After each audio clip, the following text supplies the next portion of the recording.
Baik, terima kasih atas kesempatan.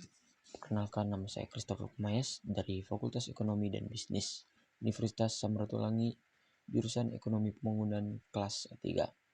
Saat ini saya akan mempresentasikan tugas Bahasa Indonesia dengan dosen mata kuliah Encik Finje Watak SPD MPD. Salam literasi. Oke, baik. Saya akan mempresentasikan bagaimana sejarah kedudukan dan fungsi bahasa Indonesia. Yang saya dapat di sini, pertama, sejarah bahasa Indonesia. Bahasa Indonesia adalah hasil pertumbuhan dan perkembangan bahasa Melayu. Untuk mengetahui perkembangan bahasa Melayu itu diuraikan oleh S. Takdir Ali Syabana bahwa negeri kita yang terdiri dari beribu-ribu pulau ini selayaknya mempunyai bahasa dan dialog begitu banyak. Namun bahasa dan dialog ini sebagian besar termasuk dalam satu rumpun bahasa-bahasa Melayu. Kedudukan bahasa Indonesia pada dasarnya dibedakan atas dua yang bertolak dari sejarah pertumbuhan, yaitu yang pertama, kedudukan bahasa Indonesia sebagai bahasa nasional.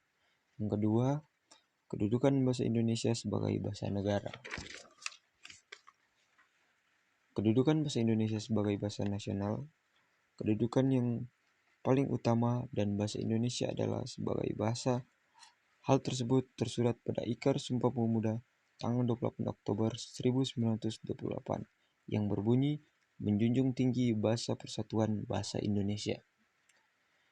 Kedudukan bahasa Indonesia sebagai bahasa negara.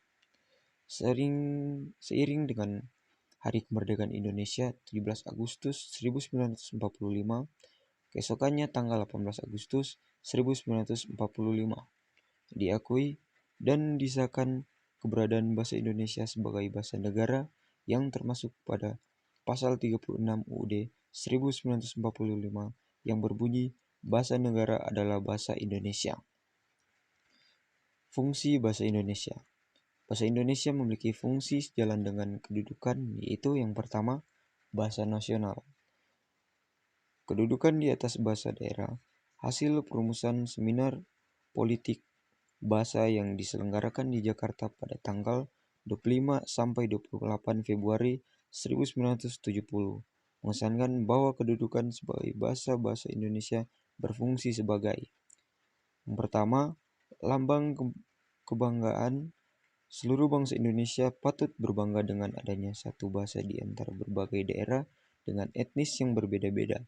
Bahasa Indonesia juga mendengarkan nilai-nilai sosial budaya luhur bangsa. Kedua, lambang identitas. Bahasa Indonesia terdiri dari berbagai etnis atau suku bangsa, sehingga dengan kondisi ini bangsa Indonesia berfungsi sebagai lambang identitas. Ketiga, alat pemersatu berbagai suku bangsa. Artinya, bahasa Indonesia merupakan alat yang memungkinkan untuk menyatukan berbagai suku bangsa dengan latar sosial dan bahasa dalam kebangsaan Indonesia.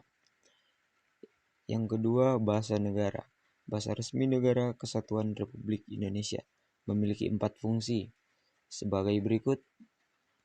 Yang pertama, bahasa resmi kenegaraan, bahasa pengantar di dunia pendidikan, alat perhubungan pada tingkat, dan terakhir, yang keempat, alat pengembangan kebudayaan dan iptek.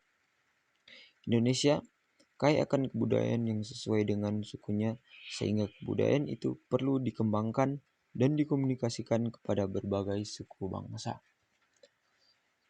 Itu saja, sekian dan terima kasih. Salam literasi.